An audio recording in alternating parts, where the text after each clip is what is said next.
Hey guys, Jamie here. I'm going to show you how to use the retain component spacing, how to check that on. I'll show you what it looks like if you don't have it on, if you're running into this kind of issue. So say you're wanting to grab all these vertices and you see we're not aligned here. So we want to line these guys up. So I'm taking this as my base reference and moving it to here.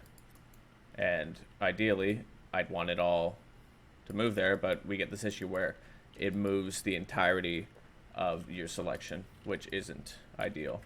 So what we can do is we open up right here, double click this button here. That's your move tool setting.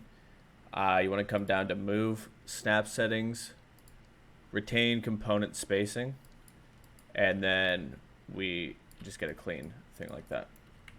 And we want to do the same thing over here. Move that. And yep, that's how you do that. There's still a bit of an issue with my model, but that's not your problem. All right, thanks for watching. Bye.